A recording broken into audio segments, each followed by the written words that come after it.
Case 1, The Black Cat Detectives' Stray Reasoning, The Delinquent's Secret Book-Reading Mission. Felix Arc Riddil, second prince of the Kingdom of Riddil, was seated on the sofa in his room in the Serendia Academy boys' dorm, reading through a pile of documents. 90% of them related to the festival the school had held 2 days prior. There had been a few mishaps, such as the accident during the play, but for the most part, the students, faculty, and guests were all satisfied. Felix had been able to form connections with leading figures from both inside and outside the kingdom who had been invited as guests. His grandfather, Duke Clockford, had apparently given him a passing grade as well. Of course, even now that it was over, there was still plenty to do, supervising the cleanup, taking care of any lingering issues, reading through thank you letters, and reviewing expenditures, among other things. No classes were held at the academy for 2 days after the festival. During that time, Felix and the rest of the student council had come to school and busily worked on the remaining festival duties. It was now the night of the second day. Starting the next morning, classes would be held as usual. Unfortunately, the prince still had a mountain of paperwork to look through before that. The thank you letters should be safe in Elliot's and Bridget's capable hands, he thought. The council's 2 secretaries were well connected in high society and skilled at dealing with such people. They had been the ones to receive guests on the day of the festival and had composed the invitations and thank you notes as well. Elliot had beautiful, showy handwriting, and Bridget was fluent in foreign languages and could handle the guests from abroad. As Felix checked each of the thank you letters they had written, he could tell they had done an excellent job, working in references to conversations they'd had at the festival as well as topics related to each guest's domain. Felix then looked over the next batch of documents. Cyril already put together all the reports from the club presidents and department heads. I see. He never slows down. Every year, a few people in charge were late with their reports. Cyril had laid the groundwork in advance, though, and even summarized the information so it would be easy for Felix to review. This was something only Cyril could have managed. The club presidents and department heads were a haughty group, but he had earned their trust. Neil, the general affairs officer, had written up detailed summaries of any remaining issues, complete with a list. Neil, the son of a baron, was often thought to be too low-ranking for the student council, but as a member of the lineage of the mediators, he was skilled in management and negotiations. Very skilled, in fact, and everyone knew it. He was usually the one to quickly notice small details the rest of them had missed. It's always so helpful having him around. Maybe it would be best to start preparations for his takeover as the next student council president. Filing that thought away for future consideration, Felix picked up the next set of documents. These were accounting reports, and they were absolutely packed with tiny letters and numbers. Wow! He hadn't intended to make a sound, but this was far more work than could have been done in 2 days. The submission deadline had been 2 weeks after the festival, and he knew he'd said as much. But the drafter herself must have become gleefully absorbed in the calculations and finished the whole thing already. The student council's accountant, Monica Norton, was extremely talented at math and very partial to numbers. She had been the first to ever compliment his body on its adherence to the golden ratio, after all, and she would start chanting equations like prayers whenever she was nervous. She was an oddball, always much livelier when reviewing accounting reports than when she was chatting with him. It would be a waste to let her talents go unused. He wished he could help her, since Count Kerbeck and his daughter both treated her so coldly, but the Kerbecks were a very prominent noble family in the East. Their military strength was second to none in the kingdom, and even a member of the royal family like Felix couldn't easily intervene in their affairs. I wonder if I can negotiate with his daughter, with Lady Isabel Norton. Plenty of people at the academy wanted her as an ally, and Felix was no exception. For the moment, she hadn't backed either prince, deftly maintaining a neutral position. I feel like I could engage her with talk of our shared personal interest, but their shared personal interest, as he thought of it, he heaved a sigh. He'd been so busy with festival work lately that he hadn't had any downtime to enjoy his hobbies. Ever since the night he and Monica had stayed in Madame Cassandra's establishment in the town of Corlapton, He hadn't read any books of the sort he enjoyed. Maybe I'll read a little before bed, once I'm finished with all this, he thought, picking up the last few documents to check through. The final batch wasn't related to the festival. Instead, it was a communication about a famous library in Riddle that would be closing down and donating part of its collection to Serendia Academy. Felix scanned the list of donations, not expecting much. But then he sucked in his breath and opened his eyes wide. Wildianu. Emergency. In response to his cries, a white lizard poked its little head out of his shirt pocket. The high-water spirit looked up at him with faint blue eyes and asked stiffly, "What is it, master?" Felix motioned for Wildianu to climb onto the back of his hand. The spirit did so, preparing for the worst.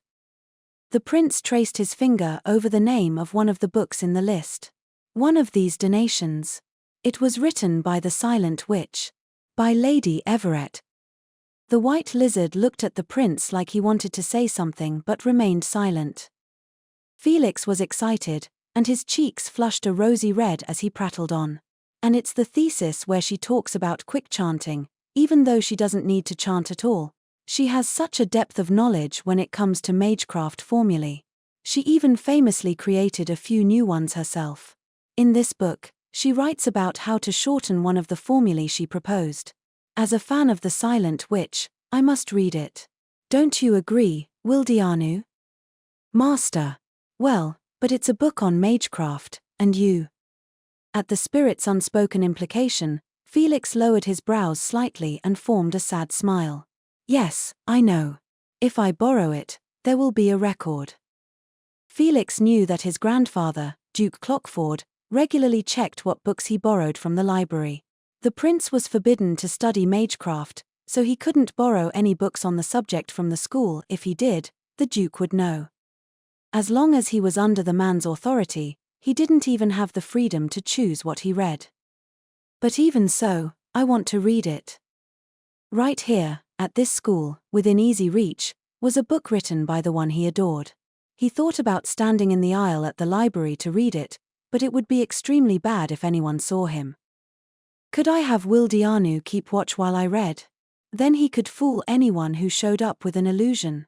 No, that won't work.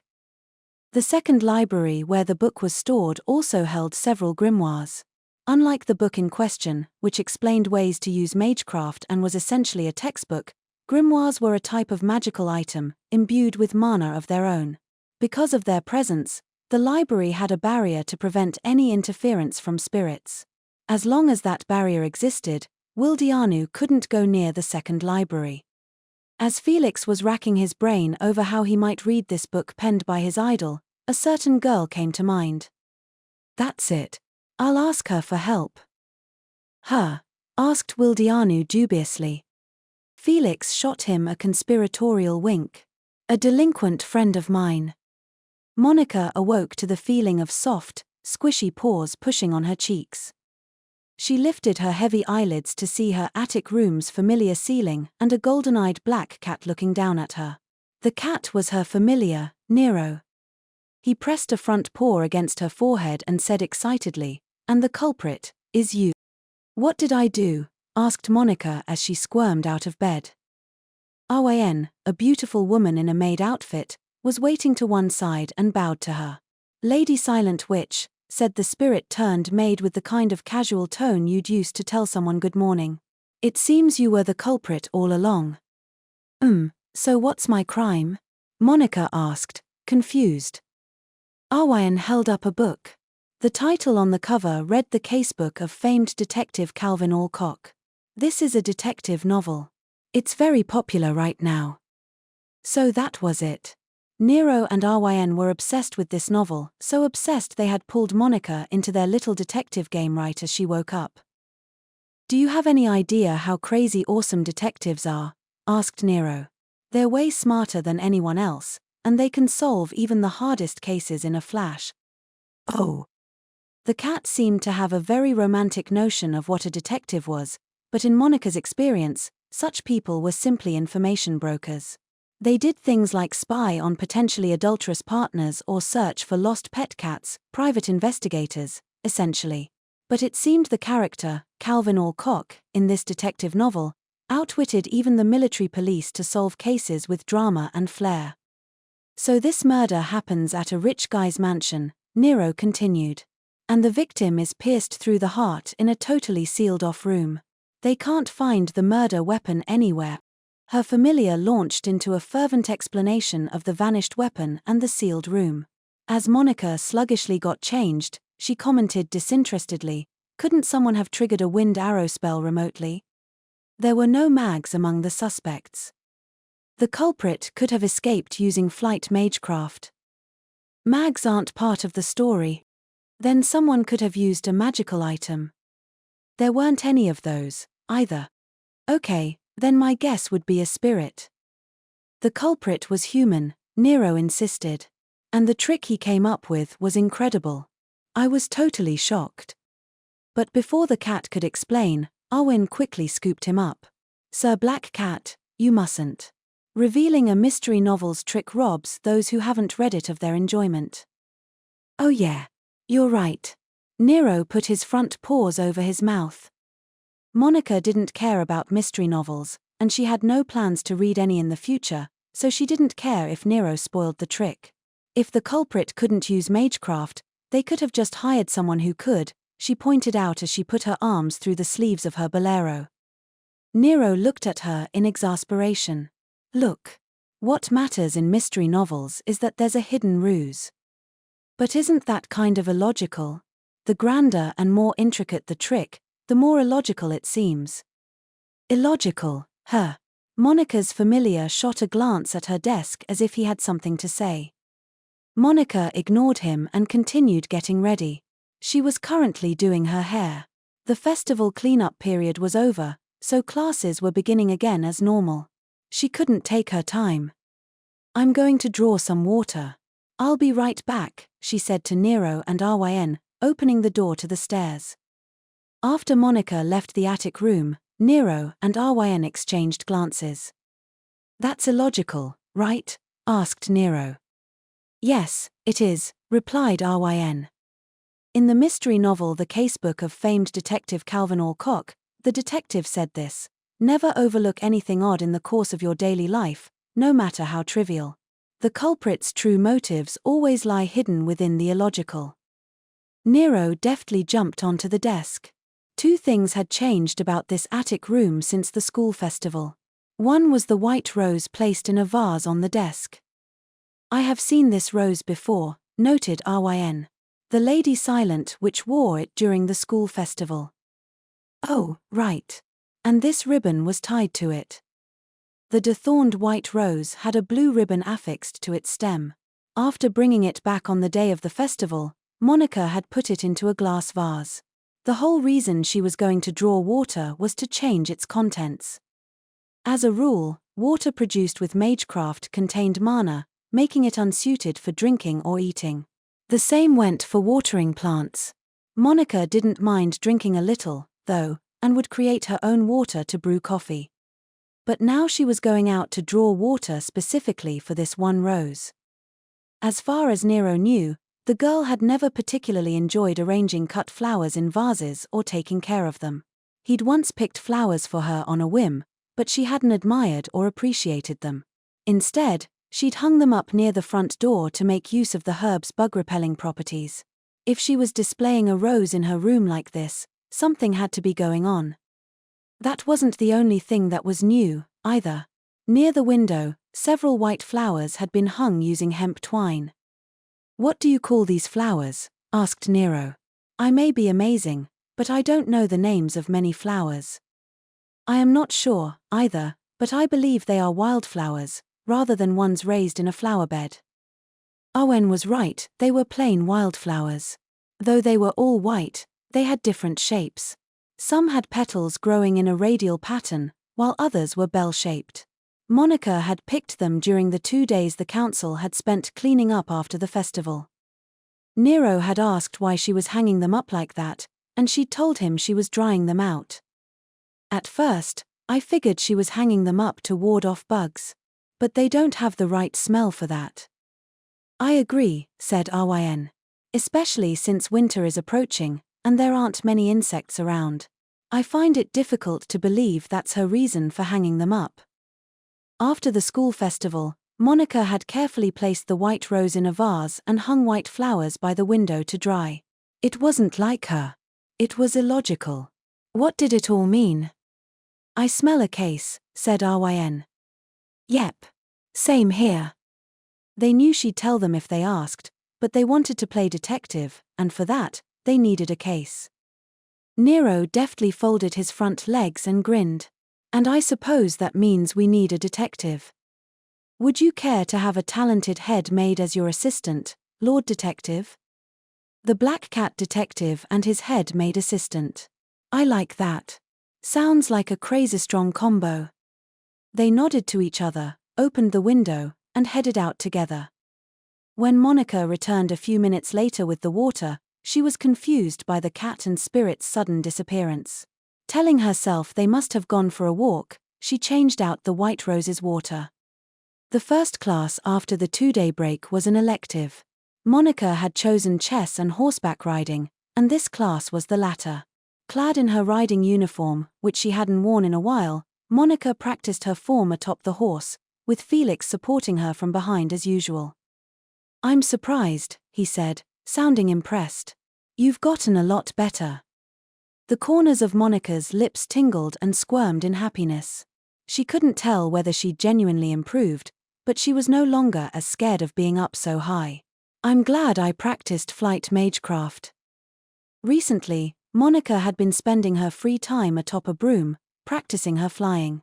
She still had a long way to go in terms of stability, but it seemed to have honed her sense of balance a little bit.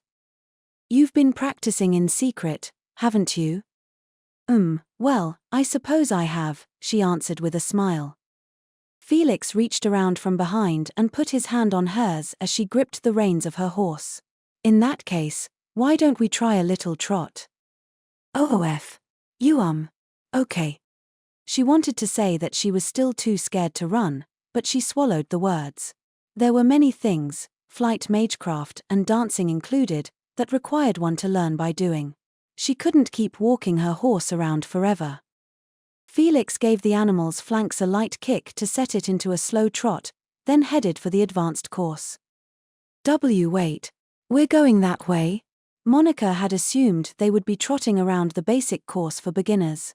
Her face began to grow pale as she focused on maintaining her balance. The horse quickly proceeded deeper into the woods. The last time she'd gone on this course, there had still been red and yellow leaves on the trees. Now, though, they'd mostly fallen off, heralding the arrival of winter. It doesn't look like many flowers are blooming around here.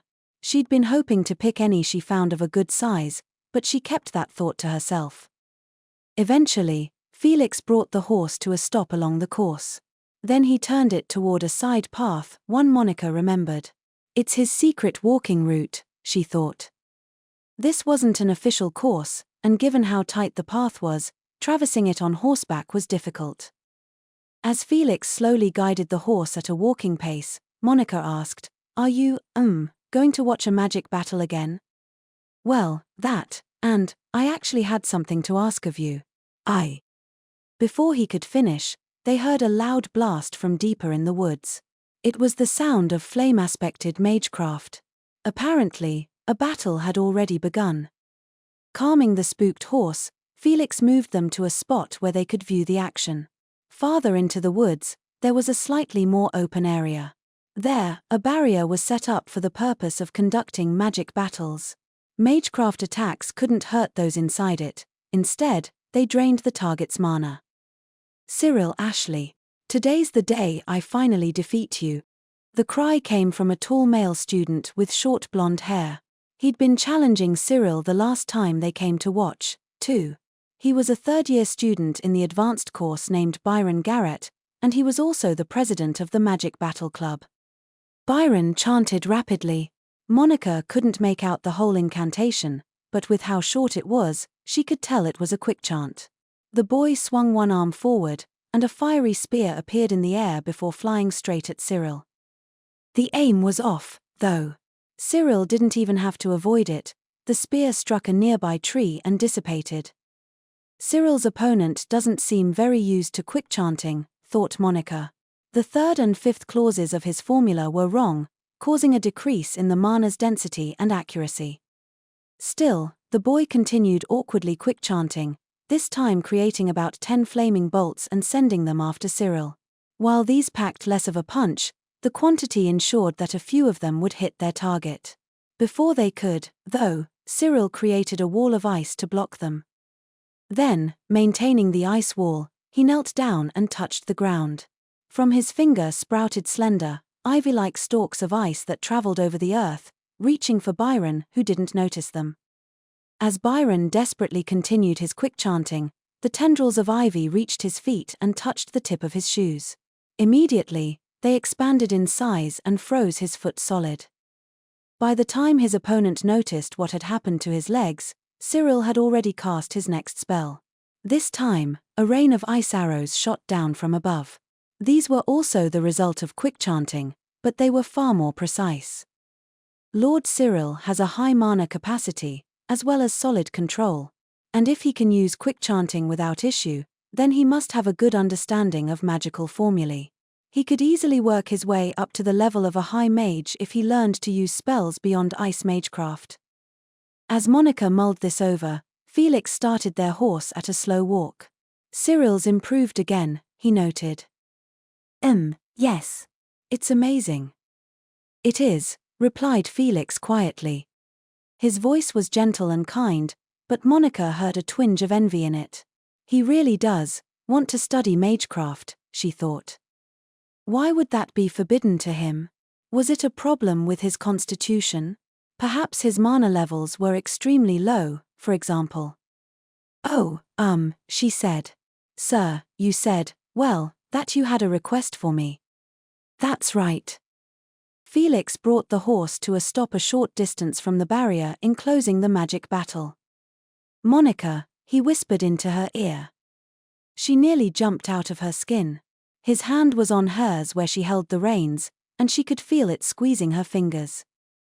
I need your help, as a fellow delinquent. Monica slowly turned around, mouthing the word Ike.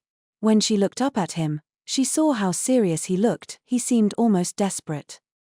Monica gulped and glanced around. Neither Nero nor Awen should be anywhere near them. After making sure, she began to speak. What was your, request? Do you know of the Heimsnalia library? Without meaning to, Monica widened her eyes at the unexpected name.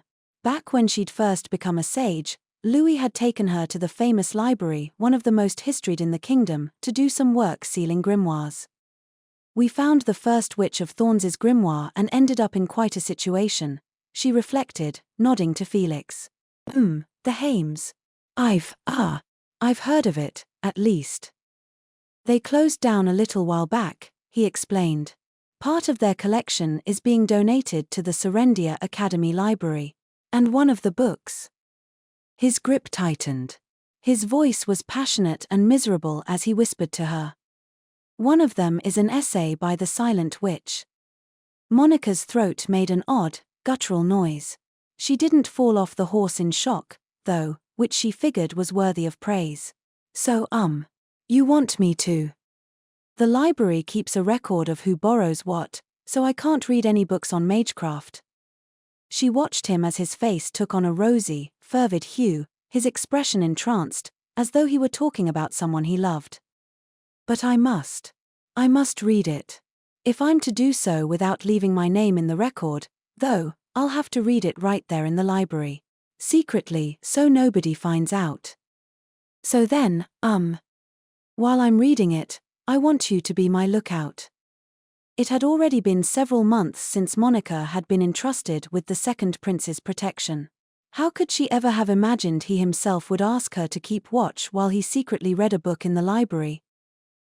What if I just borrowed it, and, lent it to you?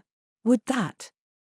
Sublending a book to someone was frowned upon, but the situation being what it was, it would be a lot less risky than someone catching him in the act, right?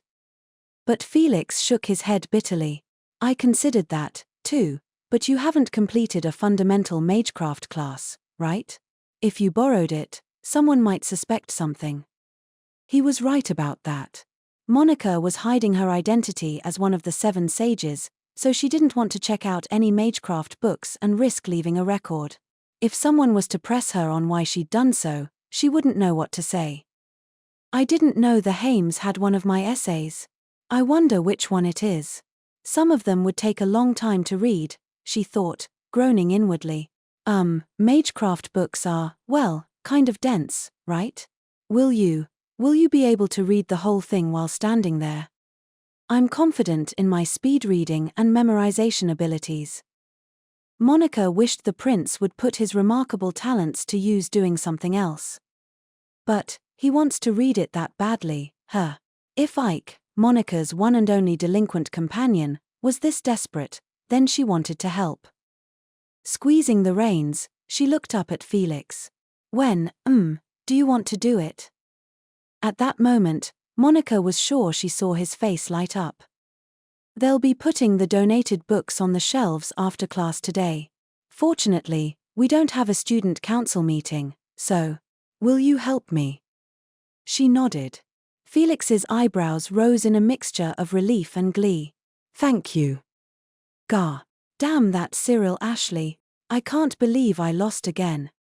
During lunch break, Byron Garrett, president of the Magic Battle Club, visited the Magic History Club room to complain. As he lamented his defeat and scratched at his short blonde hair, the chubby, black-haired boy sitting across from him busily munched on some baked goods. This was the Magic History Club's president, Conrad Ascom. While Byron and Conrad were very different, one preferring magic combat and the other historical research, they were both learning magecraft. That had brought them together during their time in the intermediate course, where they'd become friends.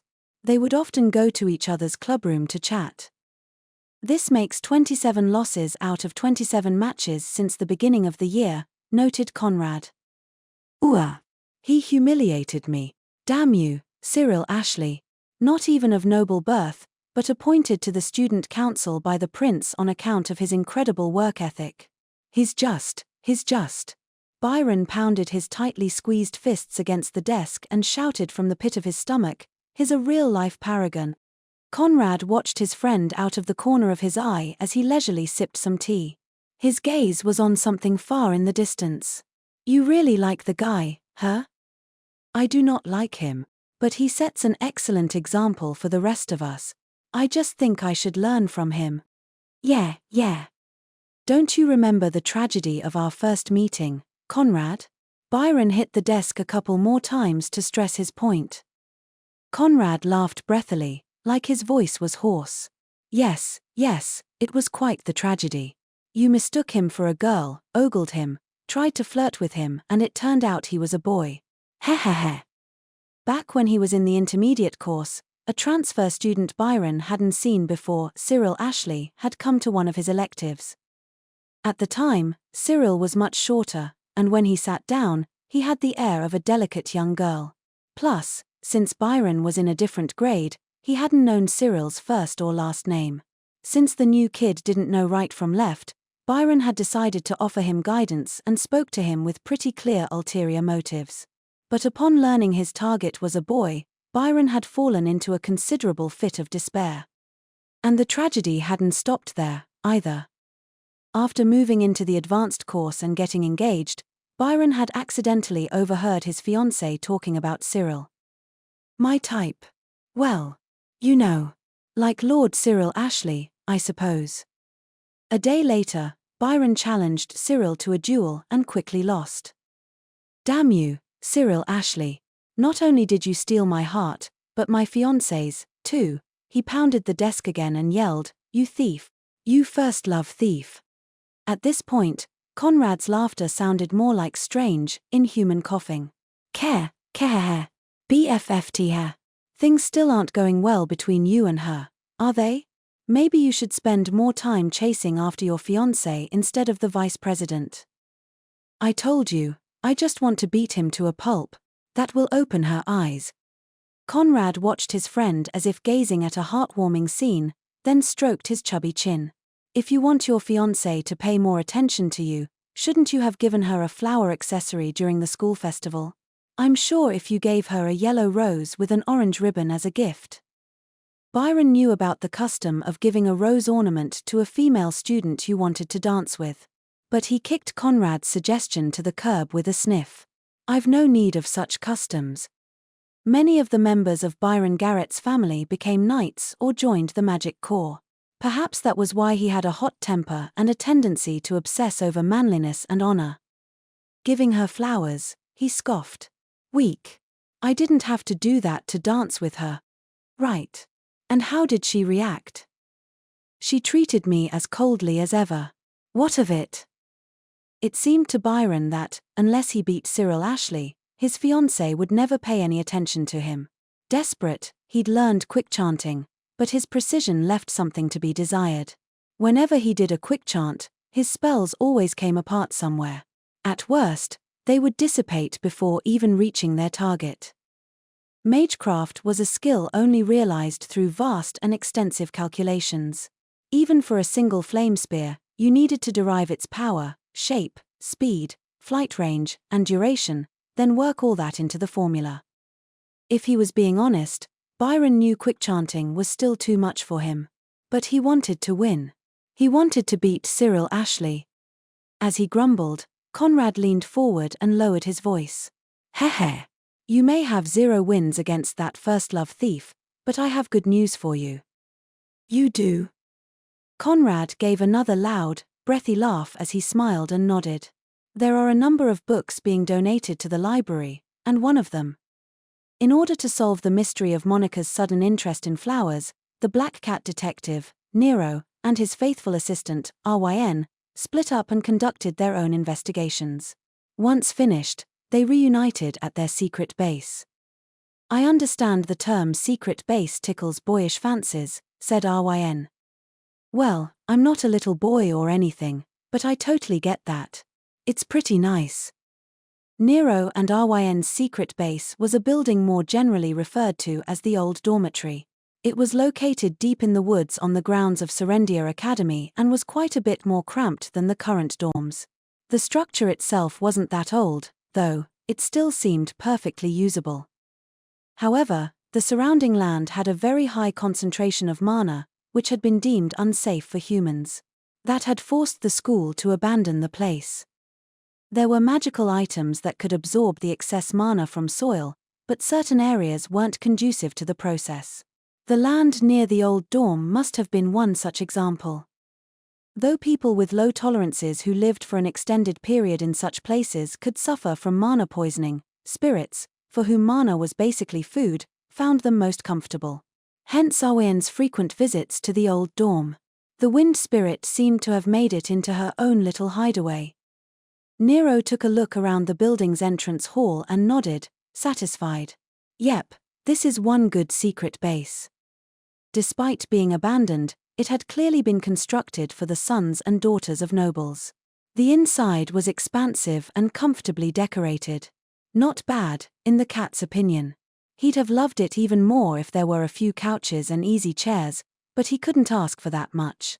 Instead, he'd still in cat form stood up on his hind legs and rested his body against the wall, folding his shorter front legs against his chest.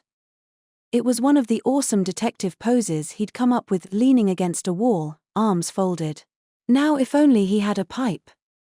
All right, let's swap information, he said. Give me your report, my loyal assistant. I shall. I investigated the Lady Silent Witch's desk. During the 2 days following the festival, Monica had constantly been in her attic room writing. Specifically, she'd been writing magical formulae in between her accounting work. In secret, I looked at the formula she has been working on for the past 2 days. Great. What did you find out? Nothing. Magical formulae are extremely difficult to understand. Unlike humans, who used mana by constructing magical formulae, spirits like Awen manipulated it freely based on feeling. Therefore, Awen hadn't been able to grasp even a tiny bit of Monica's work. But Nero couldn't exactly blame her. He didn't understand a lick of magecraft, either. However, she continued, next to the magecraft formula were the words plant moisture content. The lady silent which said she was drying the flowers she hung by the window, so I believe the formula is for drying plants. Nero used his front paw to stroke his chin in thought. As they'd surmised, Monica was trying to do something with the white flowers she'd collected using magecraft. What sort of things did you investigate, Lord Detective? Right. I decided to tail her. After a while, he'd grown tired of it, though. During Monica's elective, he'd sneaked into the kitchen to snatch a few pieces of meat. He left that part out, of course. Still, he had to admit that bone-in meat fresh out of the oven was simply delectable. Chicken was always tasty, whether cooked in stew, fried, or left raw, but when the bone was still in there, man, it hit different.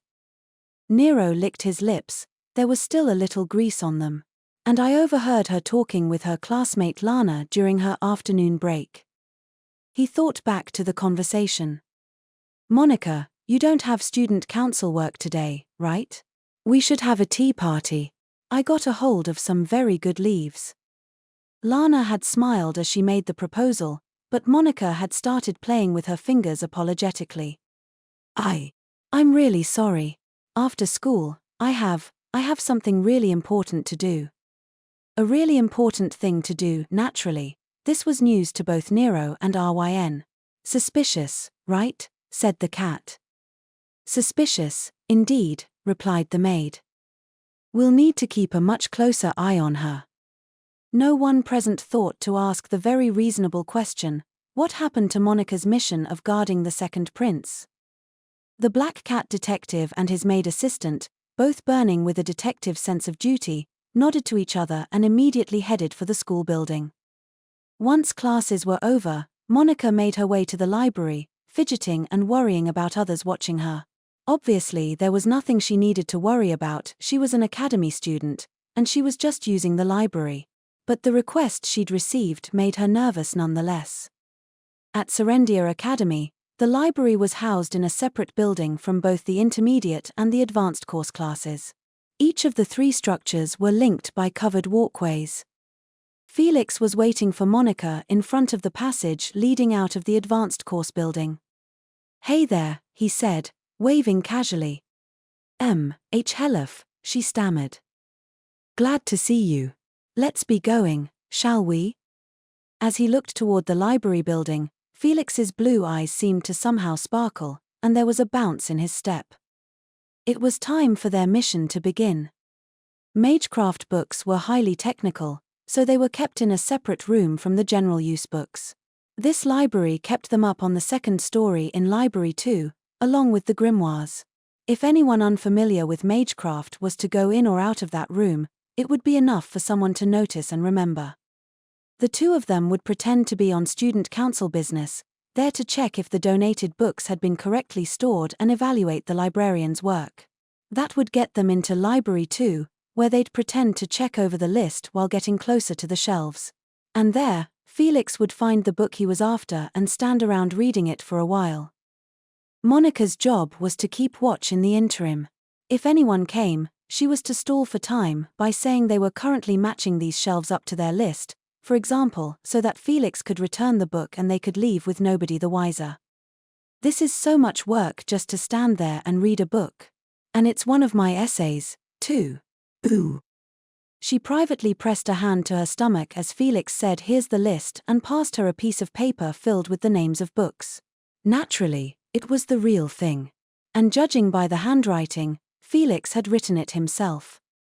The prince is abusing his authority, using diversionary tactics, and secretly reading in the aisle. From the intricacy of the plan, you'd think he was trying to steal the book for himself, not simply stand around reading it. The whole thing was almost pathetic. Once inside the library building, Felix headed straight to the counter and greeted the student in charge. Apparently, he'd told them about the student council's check in advance. He'd laid the groundwork perfectly. "All right, let's go check this list," he said to Monica. "All right." Prompted by the prince, Monica took a step forward. But just then, she heard a voice from somewhere beside them. "Oh, now here's an unusual pairing." They looked in the voice's direction and saw a black-haired noble girl standing there, holding a book to her chest. It was Claudia Ashley, the younger sister of the Student Council's vice president, Cyril Ashley. Hello, said Monica weakly as the girl's lapis lazuli eyes stared at her. Student council work, she asked. Why yes. We're checking, the newly donated books. Isn't that the librarian's job?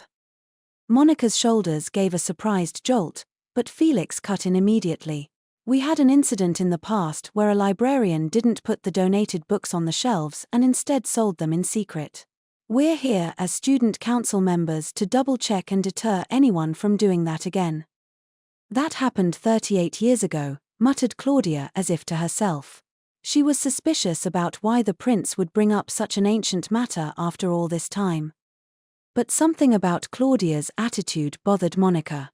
From the moment she'd caught sight of them, she hadn't spared one glance for Felix.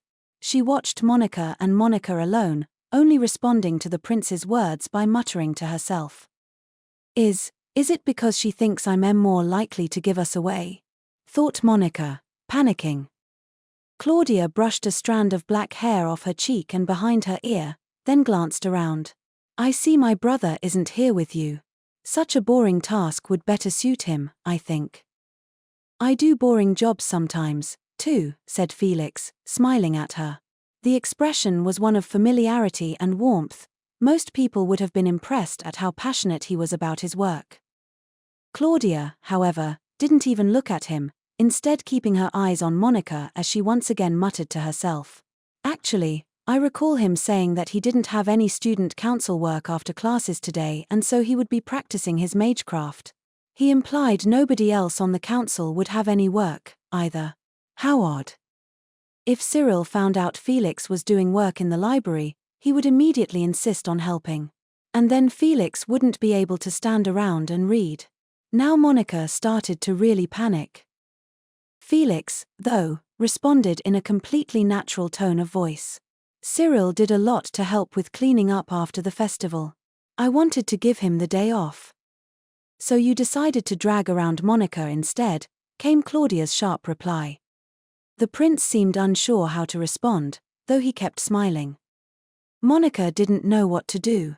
At this rate, they'd run out of time for Felix to read the essay. I have to do something. She thought desperately about how to pull Claudia away from the prince. She thought and thought and thought, and eventually she managed to squeeze out a few words. Lady Claudia, there's, a book I really want to read, so, you know a lot about the library, right? Could you help me find it? That's the librarian's job, isn't it? Oh, Monica closed her mouth. Claudia took Monica's cheeks in her white-gloved hands. Then, bringing her face so close their noses almost touched, she smirked. Her next words came out in a whisper low enough the prince couldn't hear. I'm very interested, however, in what it is the prince wants to do while you're buying time for him. She knows. With Monica now struck speechless, Claudia stepped away, her skirt fluttering as she beckoned to the girl. Come. You are a precious friend, so I will tell you where to find the book you wish to read. Thank you, she stammered, shooting Felix a look out of the corner of her eye, her mouth moving up and down without making a sound. Now's your chance. Go read that book. Felix nodded slightly as though he understood. I can finish checking by myself. You go borrow that book you wanted. Why yes, sir. Claudia had secret designs to find a hiding spot and see what Felix was up to. It was Monica's mission to stop her and buy enough time for the prince to read the essay. That's what she told herself anyway, forgetting entirely about her original mission to protect him. I have to figure out a way to distract Lady Claudia. As Monica frantically racked her brain, Claudia slipped her arm through Monica's and whispered into her ear. It will be so entertaining to see how long you can keep me occupied. Don't you agree? Monica let out a frightened squeal. I'm sorry, Monica. And thank you.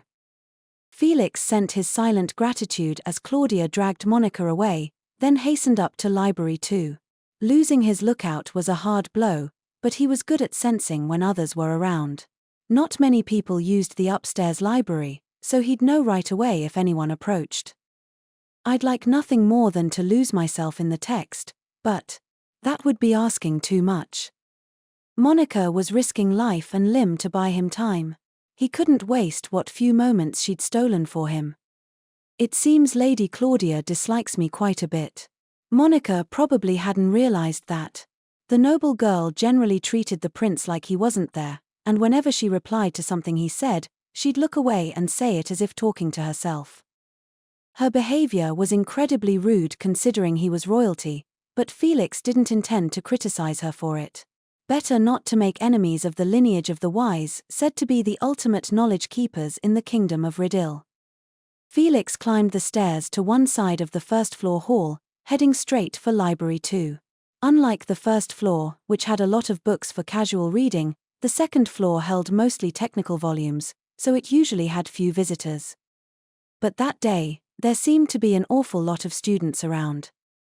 The libraries were closed during the festival, so maybe everyone decided to come today instead, he thought as he rounded a corner. That was when he saw it. Library 2, his destination, flooded with people. Struck dumb, Felix stood there in the hallway as a pair of male students leaving the library greeted him. One was a short, stout boy with black hair and round glasses. The other was tall and muscular with blonde hair. It was Conrad Ascombe of the Magic History Research Club and Byron Garrett of the Magic Battle Club, respectively. "Ah, my finest greetings, President. How do you do?" said the black-haired Conrad with a breathy laugh. He was carrying several books at his chest. Felix immediately scanned their titles. All of them were on his list. The prince was rattled, but he didn't let it show. "Come to borrow some of the donated books right away, have you?" he asked gently. The tall Byron straightened up and answered, "Yes, that's correct, Your Royal Highness. Do you know of the Silent Witch, sir? She's one of the kingdom's 7 sages." Of course Felix knew of her. He was a huge fan. He wanted to read her essay so badly that he'd gotten Monica wrapped up in this huge stealth operation, just so he could read it in secret. That was why he was here, why he'd done all this. He put on a classy smile. "Yes, I do know her. The heroine of our kingdom, famed slayer of the Black Dragon of Wergen. The Silent Witch was the youngest sage in history. She almost never appeared in public, but about 6 months ago she'd slain the Black Dragon of Wergen, and her fame had skyrocketed. But those studying magecraft had been paying her lots of attention even before that.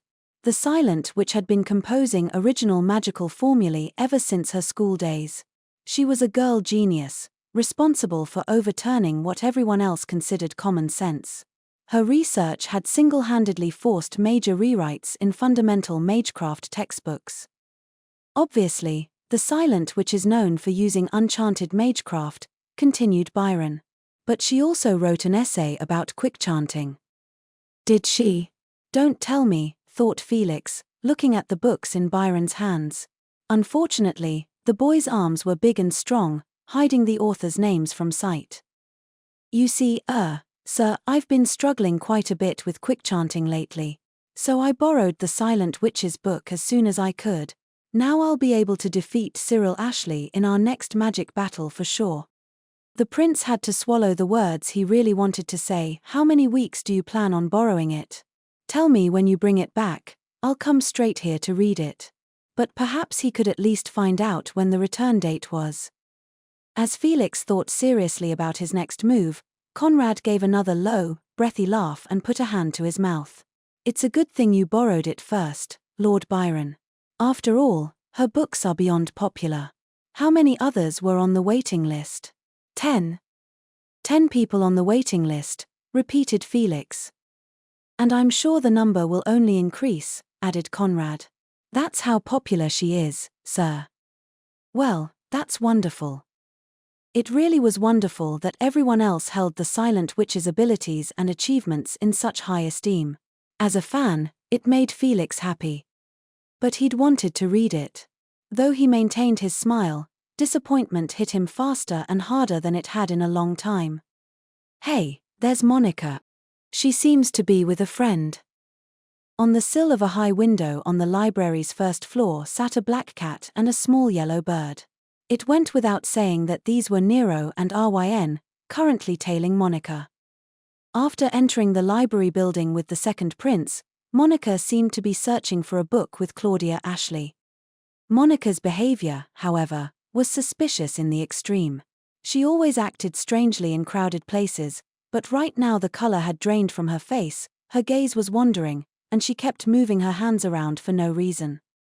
Nero and Awen both had good hearing, so they could make out the girls' conversation from the window. So, Monica, what book did you want to borrow? Well.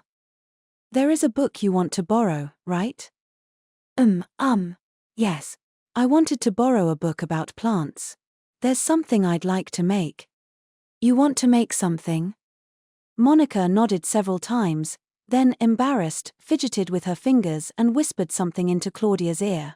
The two at the window couldn't make out that part, of course. Exchanging glances, they went up to the roof. New intel. Monica wants to make something with plants, said Nero, his tail waving back and forth as he thought things over. The sudden gathering of flowers. The magical formula used to dry out plants. Monica's own remark about wanting to make something. They were all connected. But what was the bigger picture? What was the truth? Whenever plants come up in detective novels, he continued, it's only ever for one thing. You're quite right. The black cat and the small bird said in unison, poison. When plants played an important role in mystery novels, they were usually poisonous. It was quite a common weapon in the famed detective Calvin Alcock series. Calvin Alcock did say that drying out a plant strengthens its poison, remarked Nero. There can be no doubt. She must be drying them out to make poison. He figured she was looking for a book to help her extract even stronger poisons. At Nero's confident declaration, Awen raised a yellow wing and said, I have a question, Lord Detective. What is it, my assistant? Who do you think the Lady Silent Witch wishes to poison? If she was making poison, then naturally, she must want to use it on someone. But she could already put most enemies down with unchanted magecraft. Who would she need poison for? One person sprang to mind. There can be only one possibility, he said. Claudia found the book Monica wanted to borrow, and as they were checking it out at the front desk, Felix returned from the second floor. He'd come back much faster than Monica had anticipated. Had he already finished reading the essay? Choosing a moment when Claudia wasn't looking, Monica trotted over to Felix and whispered, Sir, did you? Before she could say get to read it, Felix slowly shook his head and looked down at his feet. 13 people are currently on the reservation list. Huh? Monica widened her eyes. Felix looked back up at her with a decidedly frail smile. I'm really happy the students at our school understand how great she is, at least. Apparently, his mission had failed. Monica hesitated, trying to think of something to say to him. Before she could, Felix plucked the list out of Monica's hands. I'm sorry for dragging you along. What will you? Well, since I've already told the librarian I would, I'll have to check the books on this list. Originally, it had been an excuse to stand in the aisle and read, but apparently Felix now intended to finish the task himself. Monica's brows lowered, and she stood there, flustered, until she felt a sudden weight on her shoulders. Claudia was hugging her from behind. The other girl's smooth, straight black hair tickled Monica's cheeks. Oh, is your little scheme over with, then? That's too bad. It wasn't a scheme, said Monica. It was just. I'm sorry we couldn't live up to your expectations, Lady Claudia, said Felix, his usual kindness paired with a hint of sarcasm. Claudia glanced at him, moving only her eyes. A moment later, she looked away again and said, as if to herself, I suppose it was a little interesting to see someone get disappointed when he's always so confident and sure everything is going his way. She then turned around and disappeared amid the shelves like a cat who had suddenly lost interest in them. Released from the noble girl's grasp, Monica looked up at the prince. I'll help you. I couldn't possibly ask that of you. No, I'm a student council member, so, she said, sticking out her chest just a little. Felix widened his eyes in surprise. Then his expression twisted into a smile. Well, if you insist. Yes, sir. Felix headed toward a bookcase containing items on the list, and Monica followed him. In silence, the two began to check the entries. Felix was once again wearing his usual confident, gentle, perfect smile. No trace of dejection remained on his face. But when Monica remembered how disappointed he'd looked a minute earlier, she just couldn't leave him alone. But what am I supposed to say at times like these? She couldn't think of the proper words to cheer him up. In fact, she started to wonder if maybe she'd done something she shouldn't have. Maybe he wanted to be alone with his disappointment. The sudden thought made her feel awkward. Then Felix, standing next to her, looked up at the shelves and said, "I'm glad you were here." Huh. It's too bad I couldn't read the essay, but I feel really lucky to have a friend who will listen when I talk about things I like. He looked at her. His composed expression had broken into a more mischievous one, but as he smiled, eyebrows lowered, he seemed a little lonely. And a friend who would help me in this silly little scheme of mine. It's more than a non-existent ghost deserves. Monica fought down the urge to say Ike and squeezed the list in her hand. The fact that he liked the silent which was enough to give her an ulcer. And yet she didn't want to say anything that would push this kind, lonely young man away. So instead, the awkward girl chose her words as best she could. I'm a delinquent, so. Yes. The next time you have, a scheme, I'm sure I'll help again.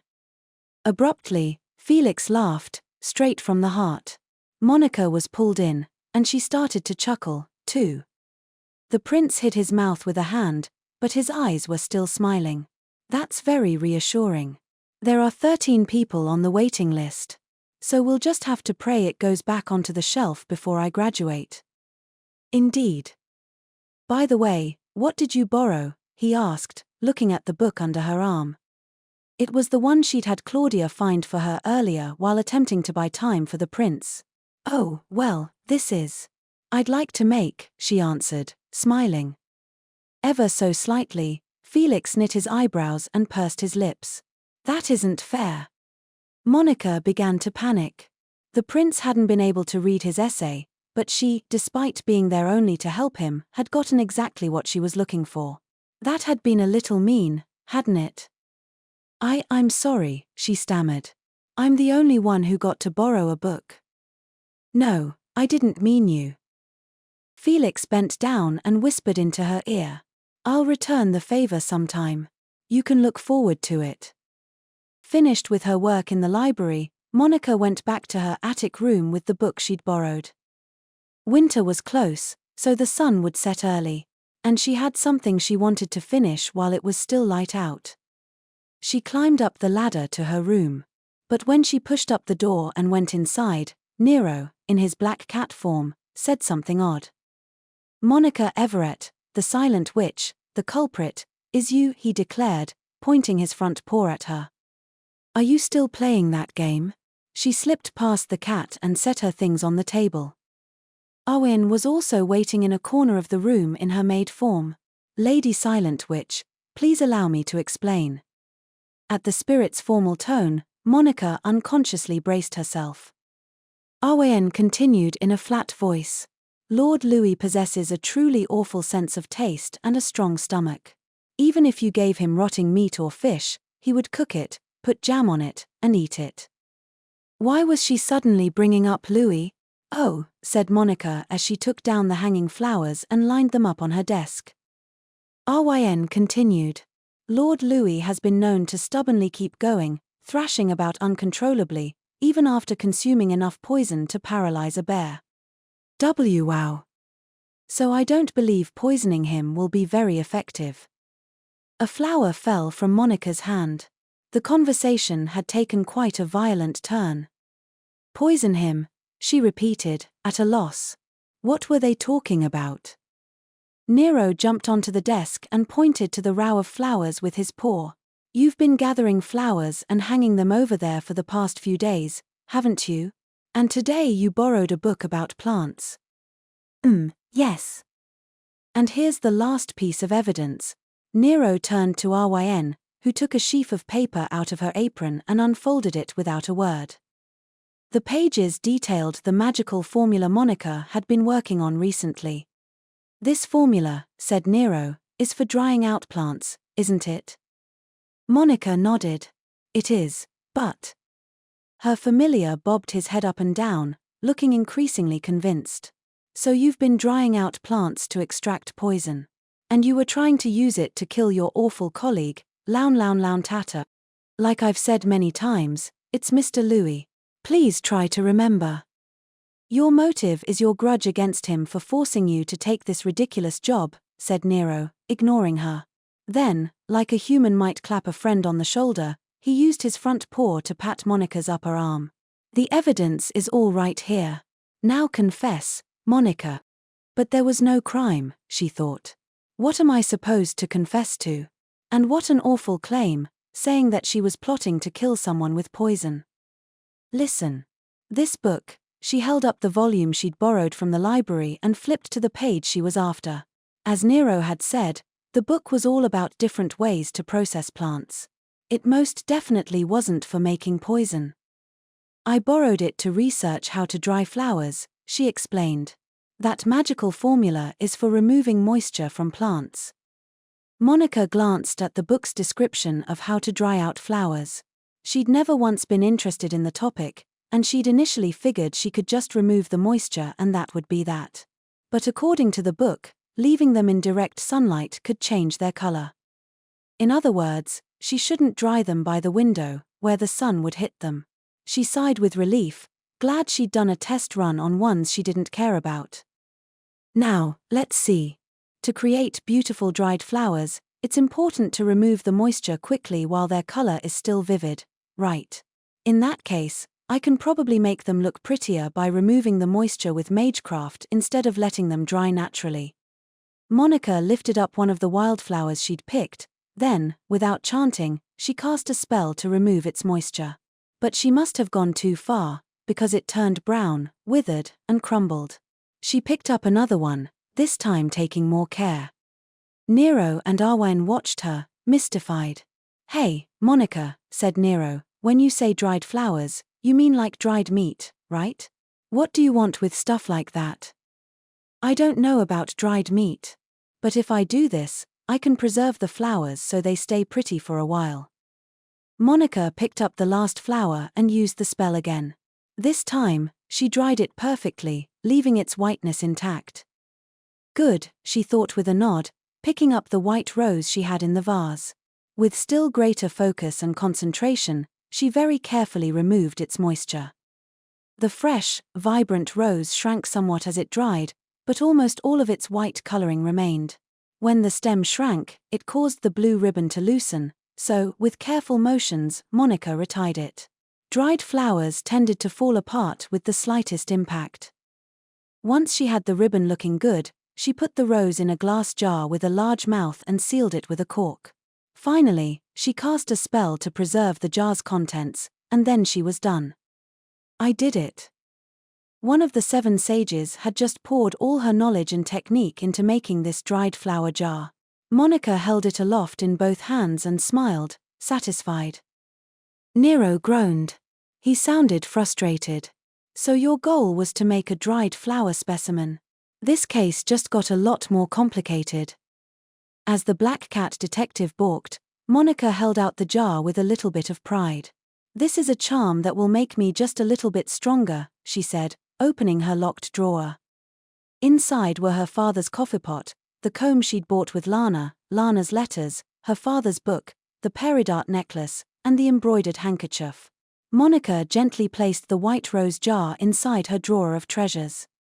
She smiled, happy to have another.